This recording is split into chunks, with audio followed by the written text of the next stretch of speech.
பிரியமானவர்களே, இயேசுவின் நாமத்தில் உங்களுக்கு என் அன்பின் வாழ்த்துக்கள். எப்படி இருக்கீங்க? நல்லா இருக்கீங்களா? நல்லா இருக்கிற இந்த இடம்லாம் வித்தியாசமாக காமிக்கிறீங்கன்னு பார்க்குறீங்களா?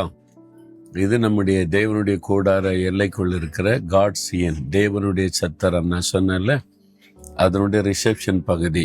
இங்கே தான் முதல்ல உள்ள வந்த உடனே உட்காருக்காத பகுதி. அங்கேருந்து கொண்டு தான் அவங்களோட பேசுகிறேன். நீங்கள் வரும்போது கட்டாயம் இந்த தேவனுடைய சத்திரத்தில் நீங்கள் விசிட் பண்ணணும், வந்து பார்க்கணும்.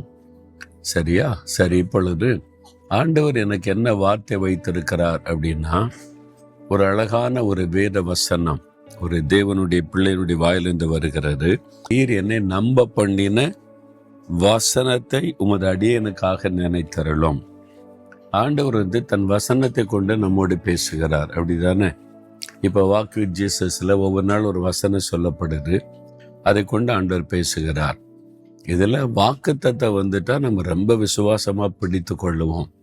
ஆண்டவரே, இந்த வாக்குத்தத்துக்கு ஸ்தோத்திரம் சொல்லுவோம்.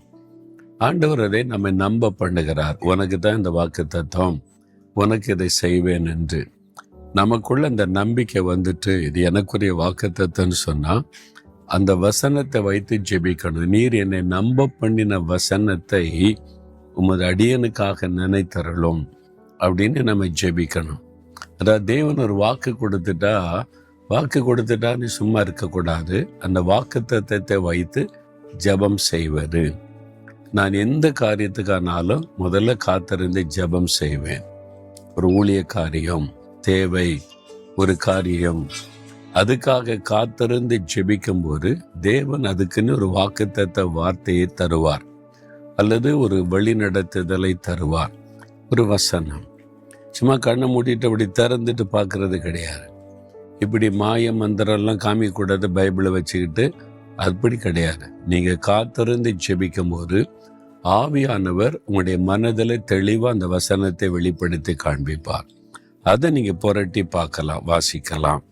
அப்போ இது கர்த்தர் இந்த காரியத்திற்கு எனக்கு கொடுக்கிற வசனம், வாக்கு தத்தம். அந்த வார்த்தை உங்களுக்குள்ள வந்த உடனே அதை சொல்லி ஜெபிப்பது. தேவரீர் எனக்கு நீர் கொடுத்த அந்த வசனத்தை நினைத்தருளும், அதன்படி செய்யும்.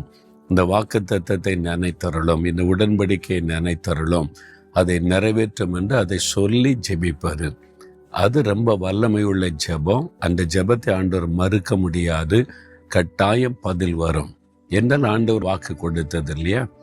இது மாதிரிதான் ஒரு கூட்டத்துக்கு நான் போகிறேன்னு சொன்னால், நீங்கள் அங்கே என்ன செய்ய போகிறீங்க, நான் என்ன செய்யணும், காத்திருந்து ஜெபிக்கும் போது தேவன் அதை அங்கே நடக்க போகிற காரியம், அவர் செய்ய போகிற காரியத்தை வாக்குத்தத்தமாய் வெளிப்படுத்துவார். அப்போ அந்த வசனத்தை குறித்து வைத்துக்கொண்டு அதை வைத்துக்கொண்டு அந்த கூட்டங்களுக்காக நான் ஜெபிக்கிறது உண்டு.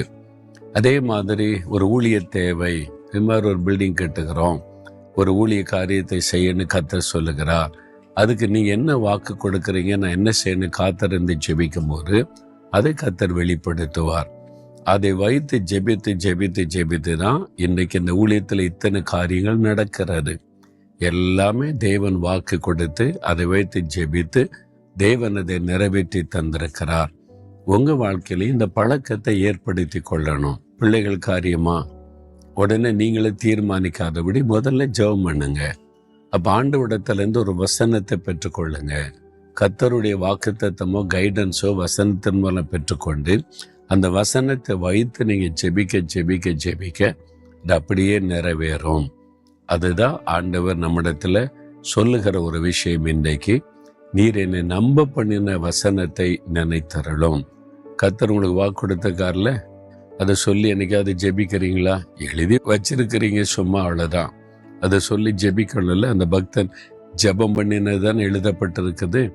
இப்போ நீங்கள் கண்ணில் மூடி ஒரு நிமிடம் ஜெபிங்க. தேவரீர், நீர் என்னை நம்ப பண்ணின வசனத்தை நினைத்தருளும், எனக்காக அதை நினைத்தருளும், அதை நிறைவேற்றும்.